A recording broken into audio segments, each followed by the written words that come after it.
Live nation 7 में आपका स्वागत है। मैं शादाब मलिक।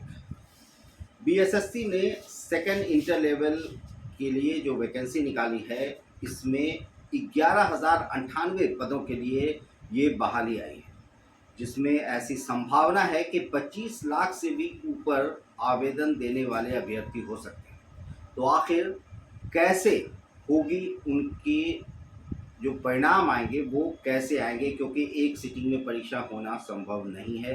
तो जाहिर है जब अलग अलग सिटिंग में परीक्षा होगी तो उसको लेकर भी बीएसएससी ने साफ कर दिया है कि नॉर्मलाइजेशन के ज़रिए उनकी पीटी के रिजल्ट को निकाला जाएगा। अब ये नॉर्मलाइजेशन क्या है, क्योंकि अभ्यर्थियों को ज़्यादातर कन्फ्यूजन इस बात को लेकर है कि आखिर नॉर्मलाइजेशन किस तरह से किया जाता है।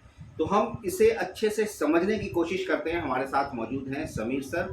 हम उनसे बात करते हैं और जानते हैं कि नॉर्मलाइजेशन किस आधार पर और किस तरह से किया जाता है। क्या ये अभ्यर्थियों के लिए फ़ायदेमंद है या इससे कोई दिक्कत हो सकती है। सर, लाइव नेशन सर में आपका स्वागत है। धन्यवाद सर, ये नॉर्मलाइजेशन का मुद्दा जो है सर, ये अभ्यर्थियों को काफ़ी कंफ्यूज करता है। अभ्यर्थी समझ नहीं पाते कि आखिर ये किस आधार पे होता है।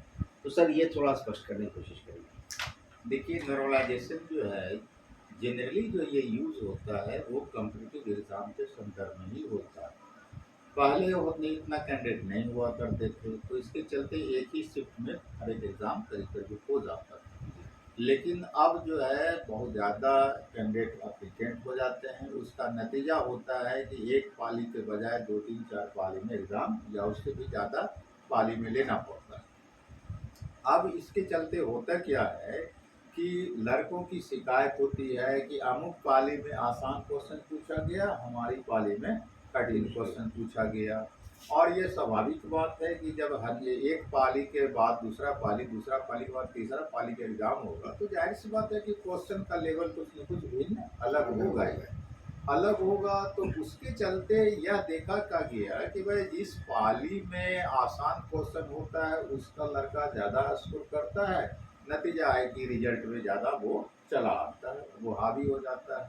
और जिस पाली में आपको क्वेश्चन का लेवल कठिन रहा उस पाली में कम लड़के स्कोर कर पाते हैं। नतीजा है कि उस पाली का रिजल्ट कम हो पाता है। तो ये जो व्यवहारिक कठिनाई देखा गया तब एक फॉर्मूला अपनाया गया, या कहिए कि आसान शब्दों में एक रास्ता निकालने का बात हुआ है। तो एक क्या रास्ता अपनाया जाए इन कि रिजल्ट जो है एक समान रूप में आए।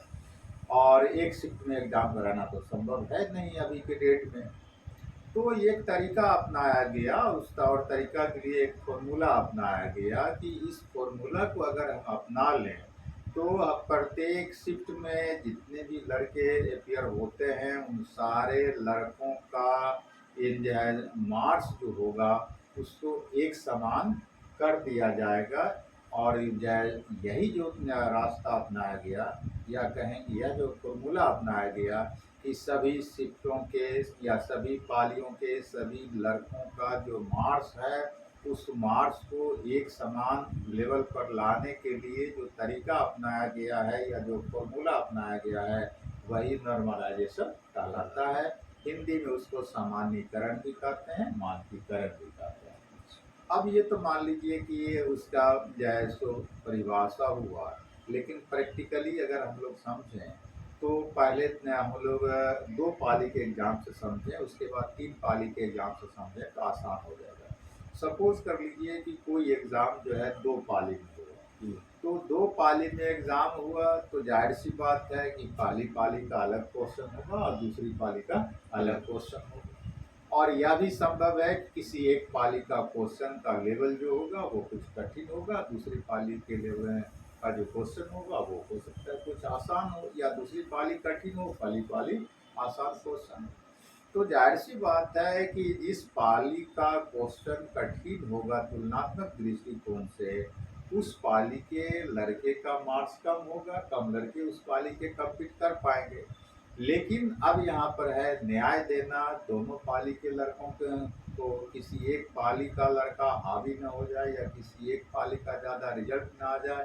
तो इसके लिए जो न्याय करने का तरीका अपनाया गया है वही तरीका आपको नॉर्मलाइजेशन है। अब इसमें होगा क्या मान लीजिए कि 2 पाली में कोई एग्ज़ाम हुआ, 2 पाली में एग्ज़ाम हुआ और उसमें जो है आपको 3 लड़का अपीयर हुआ, सपोज़ कर लीजिए, या 2 ही लड़का अपीयर हुआ, आप कोई एक जैसो आधार ले लीजिए, चाहे जैसो 3 पाली में एग्ज़ाम हुआ या 2 पाली में एग्ज़ाम हुआ, सपोज़ कर लीजिए कि 2 पाली में एग्ज़ाम हुआ और जो है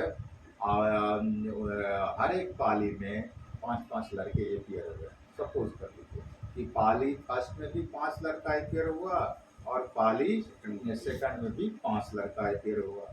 तो पाली फर्स्ट में जो अपीयर हुआ है तो उसमें से पहला लड़का मान लीजिए 60 अंक ला रहा है, दूसरा लड़का 50 अंक ला रहा है, तीसरा लड़का 45 अंक ला रहा है, चौथा लड़का 65 अंक ला रहा है और पांचवा लड़का 55 अंक ला रहा है।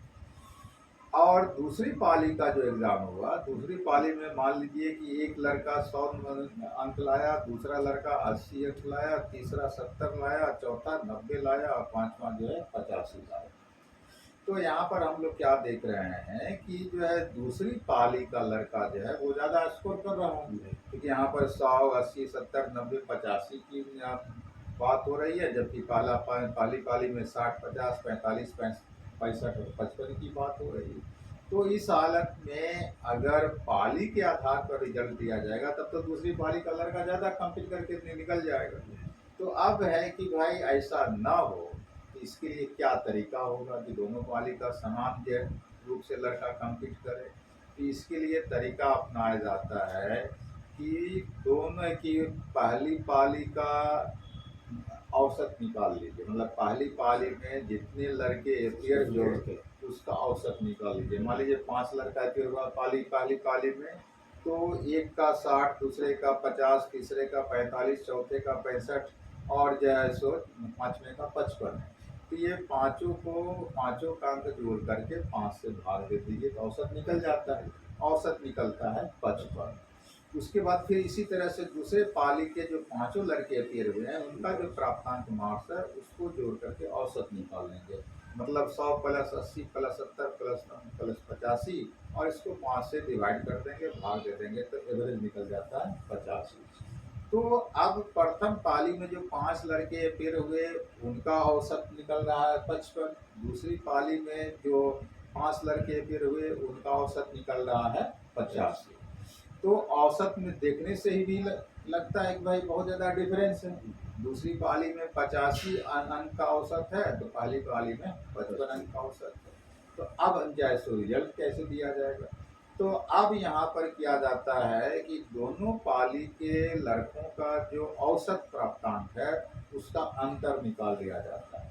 मतलब दूसरी पाली में 85 औसत अंक है, पहली पाली में 55 अंक है, तो उसका अंतर निकाल लेंगे तो 85 में 55 माइनस कर दिया जाएगा तो 30 निकल गया।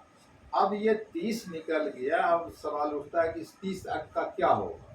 तो ये जो प्रथम पाली वाले लड़के जिनका कि कम मार्क्स है और जो है सो तो उन्हें प्रथम पाली के प्रत्येक लड़के के मार्क्स में ये औसत का जो अंतर 30 निकला उसमें जोड़ा जाएगा। अच्छा, तो जैसे प्रथम पाली में एक लड़का लाता है 60 नंबर, तो 60 नंबर में 30 नंबर जोड़ दिया जाएगा, तब उसका कितना हो जाएगा, 90 नंबर हो जाएगा। दूसरा लड़का ला रहा है 50 नंबर, 50 में फिर 30 जुड़ जाएगा तो हो जाएगा 80 फर्स्ट पार्टी वाले सब में 30 हाँ, जो प्रथम डिफरेंस है पाली के जितने भी लड़के हैं सब में वो डिफरेंस उनके प्राप्तांक मार्क्स में 30 नंबर का जो ये औसत का अंतर निकला था सब में जोड़ दिया जाएगा। तो जोड़ देने के बाद तब जो है माना जाएगा कि एक समानीकरण हुआ और तब जो है सो दोनों का रिजल्ट निकलेगा। यही तरीका है। मतलब क्या कि प्रथम पाली के लड़के जो 60 बनाया था उसका 60 अंक पर रिजल्ट नहीं निकलेगा, उसका 90 नंबर पर निकलेगा। दूसरा लड़का 50 बनाया था प्लस 30 हो जाएगा 80, तो 80 पर इसका रिजल्ट आएगा। तो इस तरह से जो है आपको रिजल्ट निकलता है। अब अगर सपोज कर लीजिए कि 3 पाली में हुआ, ये तो हम लोगों ने 2 पाली का देखा, सपोज कर लीजिए 3 पाली का हो रहा है, तो 3 पाली का हो रहा है तो प्रथम पाली का तो कहानी खत्म हो गया कि भाई उसका कैसे रिजल्ट दिया जाएगा। दूसरा पाली का जो है सो हम लोग देख रहे हैं कि उसका भी जो है औसत निकल रहा है 85। अब यही काम तीसरे जो है सो पाली में निकालेंगे कि तीसरा पाली में अगर मान लीजिए एक लड़का 90 अंक लाया, दूसरा लड़का 85 लाया, तीसरा 60, चौथा 55, ये 75 और पांचवा 80। तो ये तीसरी पाली का भी हर एक लड़का का जो प्राप्तांक है उसका औसत निकालेंगे। फिर यहाँ भी औसत निकालना है। तो ये तीसरी पाली के पांचों लड़का का जो प्राप्तांक है उसको जोड़ करके 5 से भाग दे देंगे तो औसत निकल जाएगी। तो औसत मान लीजिए यहाँ पर निकला 80। अब 80 निकला तो अब यहाँ पर दूसरी और तीसरी पाली के लड़कों का जो औसत प्राप्तांक है उसका अंतर निकालेंगे। पहले निकाले थे प्रथम और दूसरी पाली के लड़कों के औसत का जो प्राप्तांक है उसका अंतर। अब यहाँ निकालेंगे दूसरी और तीसरी पाली के जो लड़कों का जो औसत प्राप्तांक है उसका अंतर। तो दूसरी पाली के लड़कों का औसत पहले हम लोग देख चुके 85 है और तीसरी पाली का औसत निकला कितना 80। तो दोनों का अंतर निकाल लेंगे तो 85 में 80 घट जाएगा, कितना निकलेगा 5 निकलेगा। अब ये जो 5 अंक का अंतर निकला, अब इसका क्या करेंगे? तो वही काम करेंगे जो पहले हम किया था कि जैसो आपको कम जिसका औसत निकला था तीसरी पाली का लड़का 80 लाया औसत, तो अब तीसरी पाली के प्रत्येक लड़के के प्राप्तांक में 5-5 अंक जुड़ जाएगा। मतलब 90 + 5, 95 + 5, 100 + 5, 75 + 5, 80 + 5, इस तरह से उसका मार्क्स आएगा और रिजल्ट दिया जाएगा। अब यहाँ पर देखते होइएगा कि कभी कभी यह सुनने में आता है कि भाई जितना टोटल प्राइज जो है सो अंक था उससे भी ज़्यादा किसी लड़के का मार्क्स शो कर दिया है नॉर्मलाइजेशन में। यह धांधली है। यह धांधली नहीं है बल्कि ये तरीका है। अब सपोज कर लीजिए कि जिस लड़के का 90 अंक है लेकिन अंतर अगर वहां पर निकल रहा होगा 15 निकल रहा होगा, 12 निकल रहा होगा, 20 निकल रहा होगा, तो 90 में अगर 12-15 जोड़िएगा तो 100 से ऊपर हो जाएगा।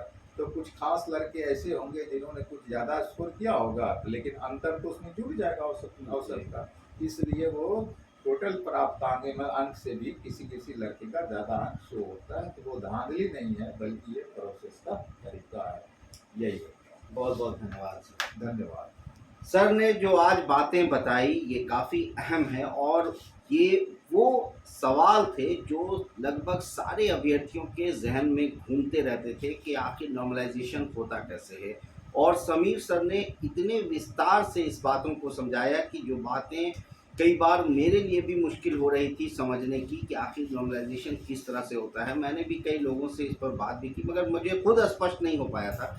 आज मुझे भी स्पष्ट हुआ है और उम्मीद है कि उन सारे अभ्यर्थियों के दिल में जो कन्फ्यूज़न था वो आज क्लियर हो गया होगा कि नॉर्मलाइजेशन आखिर होता है तो किस आधार पर होता है।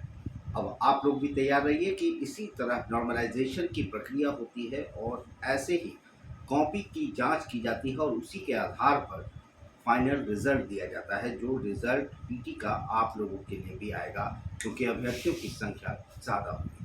बने रहें हमारे साथ और इस तरह की खबर के लिए आप बिल्कुल तैयार रहें, हम आप तक पहुंचाते रहेंगे। हमारे चैनल को अगर अभी तक आप लोगों ने सब्सक्राइब नहीं किया है तो ज़रूर कर लें। हमारे वीडियो को ज़्यादा से ज़्यादा शेयर करें, लाइक करें, कमेंट करके अपने सुझाव भी ज़रूर दें।